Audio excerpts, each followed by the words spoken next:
कई बार लोग घर में कुत्ता पालते हैं कि कोई बाहर से आएगा तो वो उसमें भौंकेगा, उसको काटेगा। वो कुत्ता कभी कभी घर के लोगों को भी काट लेता है। तो बात सारी वही है कि आप दूसरों के लिए जो आपने बनाया, दूसरों के लिए जो आपने सोचा कि ये जिहादी तैयार किए। परवेज मुशर्रफ ने कहा था, मैं बता रही हूँ, बुक है मेरे पास, आप कहेंगे तो मैं आपको भेज दूंगी। तो उन्होंने बोला कि बनाए तो वो बनाए तो हमने दूसरों के लिए थे। अब जब हमारे यहाँ फटने लगे तो हमें अचानक से याद है, ओह ये तो हम दहशतगर्दी का शिकार हो गए। इससे पहले जो हम दूसरों के ले जाकर ये काम करवा रहे थे, तब तो वो मुजाहिदीन थे। और जब वो हमारे ऊपर फटने लगे तो वो टेररिस्ट हो गए। और फिर वो पहले फितना और ख्वारिज हुए। उसके बाद हमने चलो एक थोड़ा सा तड़का हिंदुस्तान का लगा देते हैं, तो फितना और हिंदुस्तान बना दिया हमने उन्हें। मतलब कुछ भी। 45% जो है लोग, 2 वक्त की रोटी उनको नहीं मिलती। आगे से कोई यहाँ दूर दूर तक नहीं नजर आ रहा है कि ये जल्दी मामला ठीक हो जाएंगे। तो वी आर दी लास्ट दुनिया में। आप देखें, हम अफगानिस्तान से भी कई क्राइटेरियंस में पीछे हैं। हेलो दोस्तों, नमस्कार। राजन्यूज एमपी में आप सभी का स्वागत। दोस्तों भारत में आतंक फैलाकर भारत को तोड़ने की कोशिश करने वाले पाकिस्तान को एक और जहां भारतीय विदेश मंत्री एस जयशंकर ने एसयू समिट चाइना में जाकर जिहादी पाक को औकात दिखा दी, वहीं दूसरी ओर एक सच्ची पाकिस्तानी पत्रकार ने लाइव टीवी पर आकर जिहादी मानसिकता वाले पाकिस्तान की पोल खोल कर रख दी है। दोस्तों पाकिस्तानी मीडिया की माने तो आज पाकिस्तानी आवाम भारत से दुश्मनी के कारण पूरी दुनिया में सबसे ज्यादा भूखमरी का शिकार है, लेकिन पाकिस्तान की जिहाद फर्स्ट की पॉलिसी ने पाकिस्तान का ये हाल कर दिया है। दोस्तों आइए देखते हैं भारत में जिहाद के नाम पर आतंक फैलाने वाले पाक को नंगा कर दी पाकिस्तानी पत्रकार की एक और latest video. Shanghai cooperation organisation जो है उसकी फॉरेन मिनिस्टर्स लेवल का इजलास बीजिंग में हुआ है और वहाँ पे डॉक्टर जयशंकर ने पहली दफ़ा पहलगाम का नाम लिया है। और अमूमन आपको पता है कि SCO is a platform way bilaterally चीज़ें की जाती हैं, मल्टीलैटरली चीज़ें की जाती हैं, बायलैटरल इश्यूज़ का डिस्कशन नहीं की जाती।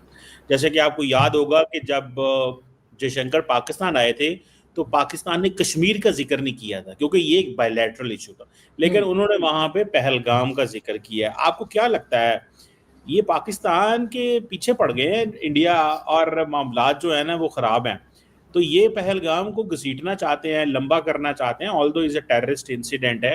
What do you make of this? क्या सोचती हैं? इंडिया का क्या प्लान नजर आता है, क्या माइंडसेट नजर आता है आपको?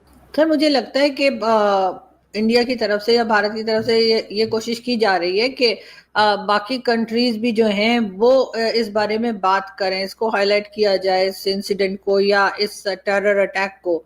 और क्योंकि अब आहिस्ता आहिस्ता करके थोड़ा सा लोग बाकी कामों में लगने लगे हैं, और शुरू में बहुत ज्यादा इसका जिक्र होता था लेकिन अब नहीं होता।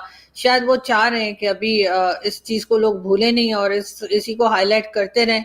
क्योंकि कई जगह तो आपने देखा है ना कि बिलावल साहब ने भी कहा है कि जी हम हाफिज सईद और मसूद अजहर, इस तरह का इशारा भी उन्होंने दिया है कि उनको भी दे सकते हैं, साथ इन्वेस्टिगेशन भी कर सकते हैं।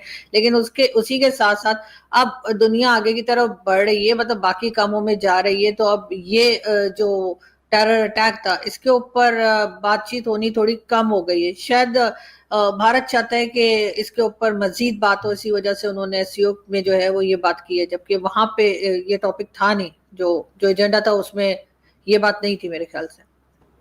तो मैडम क्या करना चाहिए? देखिए पाकिस्तान तो भारत को कहता रहे आए जॉइंट इन्वेस्टिगेशन करें, तो आप क्या समझती हैं जॉइंट इन्वेस्टिगेशन पे भारत क्यों रेडी नहीं होता? सर शायद जो उनका से उनका मीडिया भी बात करता है, उनके पॉलिटिशियंस भी कहते हैं कि जी पहले भी कई बार इस किस्म के अटैक्स और इंसिडेंट्स हुए हैं लेकिन पाकिस्तान ने कोई साथ नहीं दिया। शायद उसी को लेकर अब उनको लगता है कि बातचीत करना बेकार है या इस तरह से ज्वाइंट इन्वेस्टिगेशन जो है वो नहीं हो पाएगी। तो उसके लिए आसान तरीका तो यही है कि जो बिलावल साहब ने कहा है कि बातचीत करें और यहाँ से एक दो लोग उन्हें पकड़ा दें, हाफिज सईद वगैरह। वैसे भी आपको पता है कि अब जब कहा है बिलावल साहब ने तो अपनी मर्जी से तो नहीं कहा होगा ना, डेफिनेटली कहीं ना कहीं से परमिशन लेके बात की होगी। तो ताकि थोड़ा सा उन लोगों को भी लगे कि हाँ हम सीरियस हैं इस मामले में। हालांकि पहले जो इंसिडेंट्स होते रहे या पहले जो अटैक्स होते रहे, चाहे वो मुंबई अटैक हो और पुलवामा, उड़ी, पठानकोट वगैरह, वो फिर भी काफी हद तक ऐसे थे कि जिससे साफ पता लगता था कि कोई नॉन स्टेट एक्टर या उस किस्म के लोग जो हैं वो क्रॉस करके गए हैं और सब कुछ हुआ है। लेकिन इस बार जो है वो बहुत ज्यादा ठीक से लोगों को समझ में नहीं आया कि कौन लोग थे जिन्होंने अटैक किया, कहाँ गायब हो गए और क्यों दोबारा मिले नहीं। या तो ये लोग अरेस्ट कर लेते ना उन लोगों को, तो फिर भी जरा सी बात जो थी वो ठीक हो जाती। लेकिन अभी क्योंकि वो अरेस्ट भी नहीं कर पाए, सिर्फ कहा जा रहा है कि पाकिस्तान की साइड से था, तो लेकिन उसमें फिर वही बात आ जाती है कि क्योंकि पाकिस्तान ने पहले कोई एक्शन नहीं किया, तो शायद इस वजह से अभी भी इनको लग रहा है कि कुछ नहीं हो पाएगा। लेकिन बिलावल साहब की बात को लेके चले तो मुझे लगता है काफी चीजें जो है ना वो काफी प्रॉब्लम जो है सॉल्व की जा सकती है। मैडम, बिलावल साहब ने क्या कहा है? I didn't read that statement, या मुझे नहीं पढ़ा, जरा मुझे थोड़ा बताएंगी प्लीज। सर उनका इंटरव्यू था ना, आई थिंक स्काई न्यूज पे था या अल जजीरा पे था, मैं वो थोड़ा सा मिक्सअप कर रही हूँ, लेकिन इंटरनेशनल मीडिया को इन्होंने इंटरव्यू दिया है और उसमें उनका यही कहना था कि भारत के साथ हम जो है वो जॉइंट इन्वेस्टिगेशन करने के लिए भी तैयार हैं। और हो सकता है कि कुछ लोग जिनका कहा जाता है, उन्होंने साफ साफ नाम नहीं लिया, लेकिन इशारा उनका मसूद अजहर और हाफिज सईद की तरफ था कि उनको भी भारत को दिया जा सकता है। जिसके बाद हाफिज सईद के बेटे का भी एक स्टेटमेंट आया था और उसने कहा कि ये कैसे कह सकते हैं कि हाफिज सईद को दे देंगे। तो वो एक वीडियो क्लिप भी जो था वो हाफिज सईद के बेटे का था। तो अगर उन्होंने ऐसी बात की है तो जाहिर है कि ये कोई पाकिस्तान तो नहीं कह रहा है या भारत तो नहीं कह रहा है, ये तो यूएन में अगर आप चेक करें तो वहां पर हाफिज सईद को डेजिग्नेटेड टेररिस्ट लिखा हुआ है। तो अगर वो टेररिस्ट है और उसके मुंबई अटैक्स वगैरह के इल्जामात भी हैं, तो भारत को देने में मेरा ख्याल है पाकिस्तान को इतना सोचना नहीं चाहिए। भारत को आप दे दें, अगर आपके एक आदमी दो लोगों को दे देने से आपके 26 करोड़ की आबादी की जान जो है वो बचती है और टर्म्स बेहतर होते हैं, तो इससे अच्छी क्या बात हो सकती है। लेकिन मैडम बात यह है कि जब पाकिस्तान की अदालतों ने हाफिज सईद को सजाएं दी हुई हैं वट एवर इशू के ऊपर, तो फिर क्यों भारत को दिया जाए या कहा जाए कि ये भारत के पास जाएगा? इससे तो आपकी सॉवरेनिटी कॉम्प्रोमाइज होती है। भारत को ही वो उस सेंस में तो कोई अमेरिका थोड़ा ही है कि आके यहाँ पे एमएल कासी को ले जाएगा और किसको ले जाएगा। तो इस पे नहीं आपको लगता कि इट्स नॉट देने से सॉवरेनिटी कॉम्प्रोमाइज होगी पाकिस्तान की?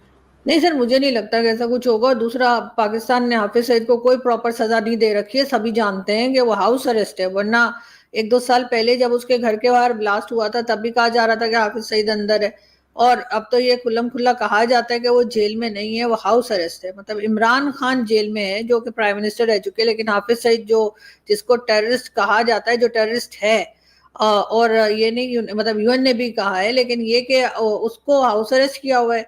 अब हाउस अरेस्ट का क्या मतलब होता है?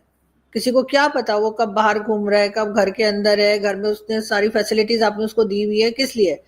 उस आदमी को तो कोई काल कोठरी में रखना चाहिए। जिस तरह के काम उसने किए हैं उसको तो बिल्कुल घर में नहीं रखना चाहिए कि हाउस अरेस्ट है, उसको एसी भी मिला हुआ है, टीवी भी चल रहा है, सब कुछ है, घर वाले आ रहे जा रहे हैं।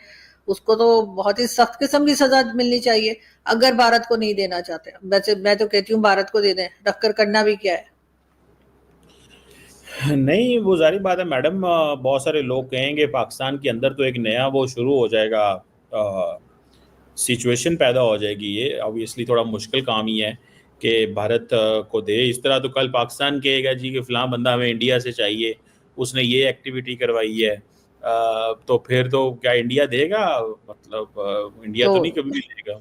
सर मगर पाकिस्तान ने तो कभी भारत पे ये इल्जाम भी नहीं लगाया कि हमारे यहाँ कुछ टेररिज्म जो हुई है या कि किसी खास आदमी का नाम। वैसे तो हम खैर बलूचिस्तान वगैरह में कह देते हैं, अभी हमने वो फितनॉल हिंदुस्तान एक नया नाम रख दिया है, लेकिन हमने कोई खास किसी आदमी का नाम तो नहीं बताया वहां पर भारत को कि हमें किसी कोई XYZ के हमें ये दे दो।